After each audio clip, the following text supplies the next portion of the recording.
অৱশেষত গৈ আজি হৈছে আমাৰ বছেৰিকা ভাওনা আৰু এয়া সন্ধিয়া সময়ত আমি আহিছিলোঁ সেৱা কৰিবৰ কাৰণে আৰু এয়া চাওকচোন নামঘৰটো ধুনীয়াকৈ সজাই থোৱা হ'ল। তাৰপিছতে এয়া মই ওলাবৰ কাৰণে ৰেডি হ'লোঁ আৰু মোৰ টেবুলৰ অৱস্থা চাওক, মানে অৱস্থাই নাই।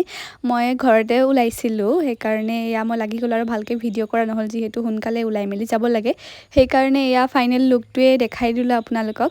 আৰু এইফালে সকলোৰে পেইণ্টবোৰ চলি আছে। তাৰপিছতে এয়া হৈছে আমাৰ ভগৱান বিষ্ণু আৰু এয়া এইফালে আমাৰ সূত্ৰৰ প্ৰৱেশ হ'লেই আৰু ইয়াৰ পিছতে এয়া হৈছে ভগৱান বিষ্ণুৰ প্ৰৱেশ আৰু তাৰ পিছতে এয়া মোৰো প্ৰৱেশ হ'ল।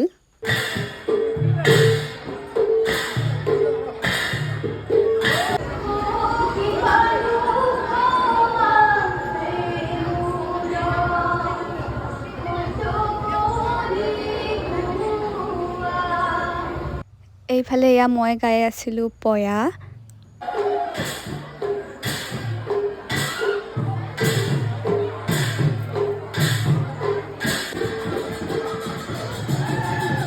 আৰু ইয়াৰ পিছতে এয়া হৈছে আৱৰ প্ৰৱেশ আৰু আপোনালোকে দেখিছেনে তেওঁলোকে ক'ৰ পৰা নামি আহিছে।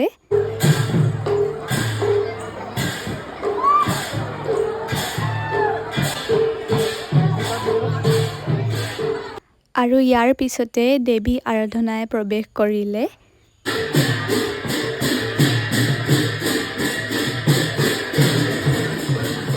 আৰু এয়া হৈছে মোক প্ৰাণেশ্বৰী খেদুৱাৰ দৃশ্য আৰু তাৰপিছতে আমাৰ ভাওনা শেষ হ'ল আৰু এয়া আমি প্ৰসাদ খাবলৈ বহি আছিলোঁ আৰু ভাওনা কৰিতো অৱস্থাটো বেয়াই হৈ গৈছে, যিহেতু দিনটো লঘোণে ভোকে থকা আৰু ভাগৰ যিহেতু বহুত লাগিছে, দেখি চাগে গম পাইছে, গতিকে আজিলৈ আহিছোঁ।